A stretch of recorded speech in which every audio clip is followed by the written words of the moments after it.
हरि ओम सन्नो देवी रक्षाभो वस्तुते संतोना શનિદેવ જન્મસ્થળ હાથલાથી મગધ બાપુ ગોસ્વામી જો હું અહીંનો સેવક છું, પૂજારી છું અને શનિદેવ જન્મસ્થળ હાથલા જામનગર જિલ્લાની અંદર અને ભાણવડ તાલુકો દેવભૂમિ દ્વારકા અહીંયા સાડાસાતી પનોતી અઢી વર્ષના પનોતી અહીંયા મોજૂદ છે.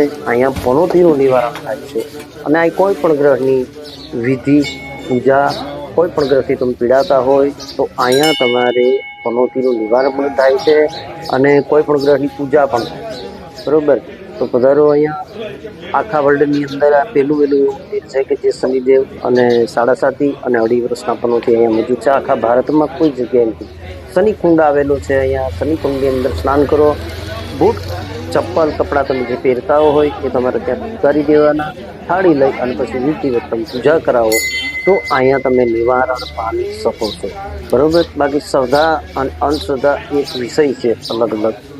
પણ તમે અહીંયા આવો એટલે તમારે એવું નથી કે ભાઈ અહીંયા 1100 કે 11,000 કે લાખ રૂપિયા આપવા પૂજામાં. 1 રૂપિયામાં પૂજા કરાવી શકો, 11માં પૂજા કરાવી શકો. કોઈ ગરીબથી ગરીબ વ્યક્તિ હોય તો અહીંયા કોઈ ભેદભાવ રાખવામાં આવતો નથી.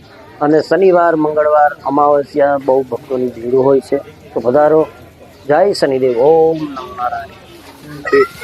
શનિશ્ચરાય નમઃ. હું ભરત ગંગારામ ખેતિયા લંડનથી આવું છું. મારું ગામ છે જામનગર અને દર વર્ષ અમે આવીએ છીએ અહીંયા આગળ જ્યારે જામનગર ત્યારે અચૂક શનિદેવ જન્મસ્થળ હાથલાની મુલાકાત લઈએ છીએ. બહુ પવિત્ર સ્થાન છે અને અહીંનું વાતાવરણ બહુ સરસ છે. દર્શન કરવા માટે જરૂર અચૂક આવવું જોઈએ બધા અહીંયા આગળ. અને શનિદેવનો પ્રભાવ પણ અહીંયા બહુ સારો છે. જય શનિદેવ.